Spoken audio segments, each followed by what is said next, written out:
Sebelumnya nanti kita akan mulai dengan membaca doa bersama-sama supaya kegiatan kita berjalan dengan lancar dan memperoleh ilmu yang manfaat. Silakan dipimpin berdoa. Kita berdoa. Sebelum belajar nampaknya kita berdoa dalam hati mulai.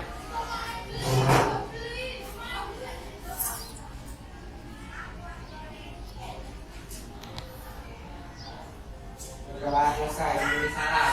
Assalamualaikum warahmatullahi wabarakatuh.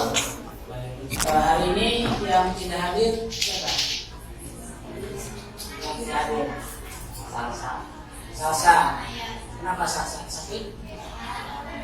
Nggak tahu ya, nggak tahu. Nah, ya nanti kalau misalkan ada yang tahu, diajak ya, jangan sampai tidak masuk. Terima kasih. Hari ini sudah siap kita belajar? Siap. Ya? Semangat? Bagaimana itu? Ya, karena panas ya. Terus muncul bayangan air gitu ya. Ketika didekati ada tidak? Kemana perginya? Jadi kita akan mempelajari mengenai ini. Yang pertama menerapkan konsep dan prinsip program ini dari saya dalam kemudian melakukan percobaan tentang gelombang bunyi dan atau cahaya berikut presentasi hasil percobaan dan makna fisis misalnya simeter dan fisikalitas. Pembelajaran hari ini yang mana kita capai yaitu melalui praktikum dengan media lab virtual pack kita dapat menjelaskan peristiwa pemantulan dan penjelasan saya pada fenomena alam dan penerapannya pada teknologi.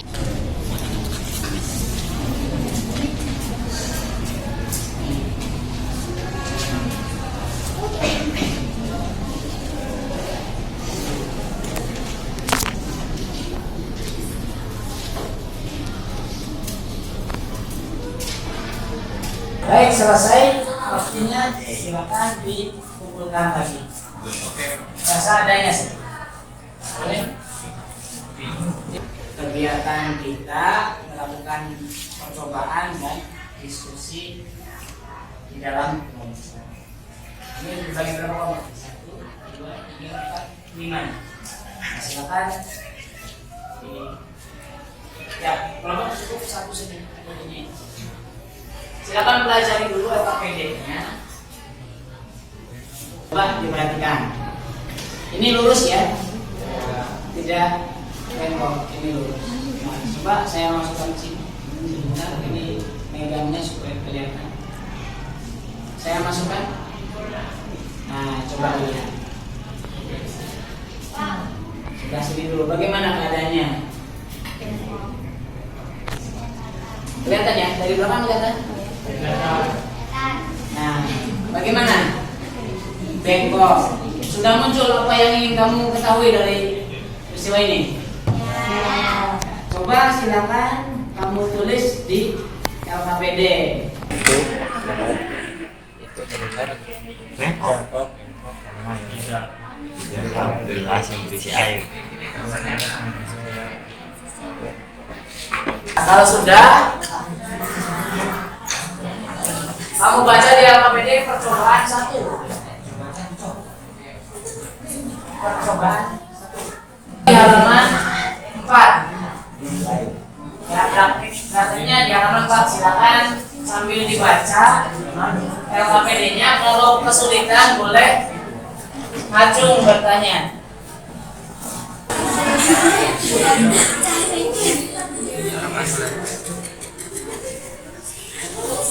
Lebih kamu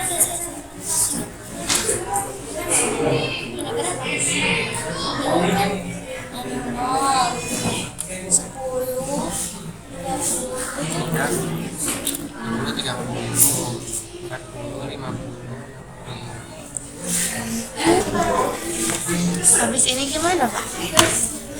Bukan rangka ukuran sudut hias. Ukurnya gimana?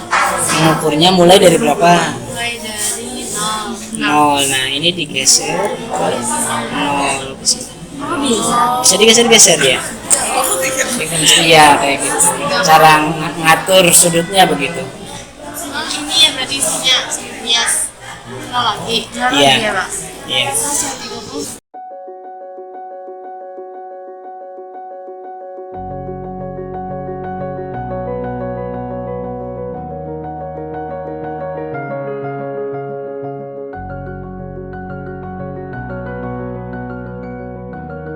Assalamualaikum warahmatullahi wabarakatuh.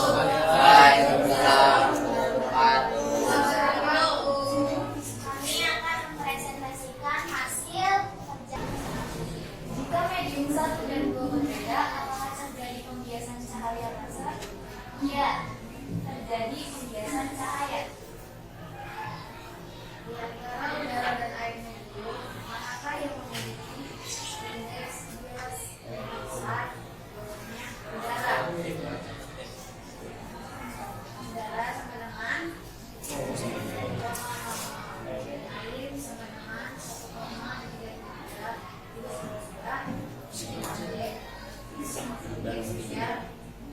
biasa lebih besar. Bagaimana arah pembiasan cahaya terhadap arah lambat lurus cahaya jika cahaya datang dari udara menuju air? Jawabannya adalah cahaya dibiaskan menjauhi permukaan cahaya, dibiaskan mendekati garis normal. Berdasarkan pertanyaan-pertanyaan di atas, buatlah kesimpulan mengenai sifat-sifat pembiasan cahaya pada dua medium berbeda. Jadi, kesimpulannya adalah 1. Pembiasan cahaya terjadi pada medium yang berbeda. 2. Cahaya akan dibiaskan mendekati garis normal jika merambat dari medium rendah ke medium merambah. 3. Cahaya dibiaskan menjauhi garis normal jika merambat dari medium datar ke medium rendah. Ya, dari bapak kami.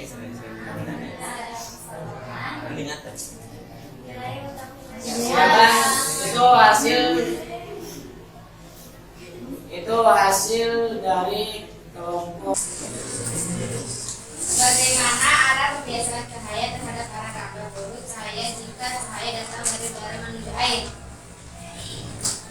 Baik, ada pertanyaan seperti itu. Kalau dari apa? Medium?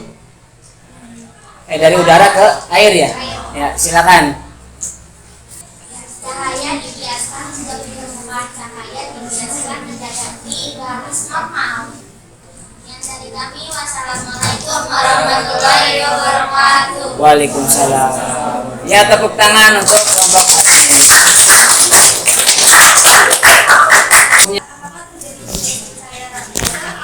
Jawabannya ya, karena terjadi pembiasan cahaya.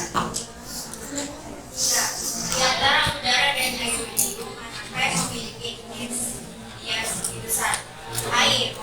1 dan 2 berbeda, apakah terjadi pembiasan cahaya laser? Jawabannya ya, karena terjadi pembiasan cahaya. Di antara udara dan air medium, manakah yang memiliki indeks bias lebih besar? Air. Berdasarkan pertanyaan di atas, buatlah kesimpulan mengenai sifat-sifat pembiasan cahaya pada dua medium pada grafikun. Kesimpulan dari pembiasan cahaya adalah di antara udara dan air, udara memiliki indeks yang lebih besar dari air. Jika cahaya datang dari udara menuju air, maka mendekati garis lurus. Dan sebaliknya, jika cahaya datang dari air menuju udara, maka menjauhi garis lurus. Ya. Jika dilihat dari gerakan gas antara udara dan air, manakah medium yang kerapatannya lebih besar? Jawabannya air, karena udara memiliki kerapatan yang lebih rendah. Saya merambat dari medium rapat ke medium rendah, maka nanti akan dibiaskan kemana? Mendekati atau menjauhi? Kalau tadi mendekati, kalau misalkan dibalik, maka akan menjauhi. Kemudian cahaya ini akan dibiaskan menjauhi dari semua jika merambat. Hukum pembiasan cahaya itu seperti ini. sinar datang, sinar pantul, sinar bias, sinar pantul ya. Ini sinar pantul. Sinar bias adalah normal pada suatu titik kejadian terletak pada bidang yang sama. Kita lihat di baik itu kan seperti ini. Nah ini yang disebut sudut datang. Kemudian ini sudut bias. Kalau ini pemantulan ini sebetulnya begini. Kalau di teori itu kan dipisah ya antara pemantulan dan pembiasan. Tapi dalam kejadian sehari-hari pemantulan dan pembiasan itu terjadi dalam waktu bersamaan. Nah, kalau kalian lihat di langkah beberapa itu ya, langkah kedua atau keempat pada percobaan kedua itu ada sudut 49 derajat. Itu nanti akan ke sini pembiasannya ke sini. Nah, ketika ini sudut sinar biasa itu membentuk sudut 90 derajat terhadap ini terhadap normal, itu nanti akan menghasilkan peristiwa yang namanya sudut kritis. Nah, sudut kritis ini kita gunakan untuk menjelaskan bagaimana terjadinya fata morgana. Jadi ketika sudut kritis, cahaya itu akan berkumpul di permukaan ini. Ketika berkumpul cahaya di sana, maka seolah-olah di tempat itu seperti ada air. Ya. Nah, itu penjelasan peristiwa fata morgana di kegiatan persepsi kita ya. Jadi terjadinya fata morgana itu adalah berkumpulnya sinar bias di permukaan bias. Nah, itu sudut itu kalau kita dekati nanti sudutnya itu berubah, maka akan hilang cahaya yang seperti ini.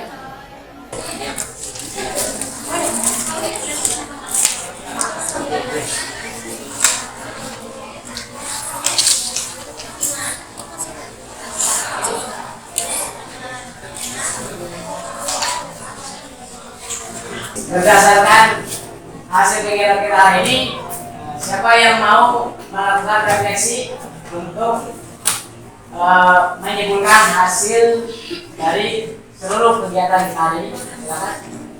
Ya, boleh Indri, silakan. Jadi berdasarkan kegiatan yang telah dilakukan bahwa 1. Peristiwa pembiasan terjadi pada daerah pertemuan dua medium yang berbeda. 2. Arah pembiasan cahaya tergantung pada kerapatan medium. Terakhir, rumus pembiasan yaitu N1 sin I sama dengan N2 sin R. Ya, baik, bagus sekali. Silakan duduk kembali.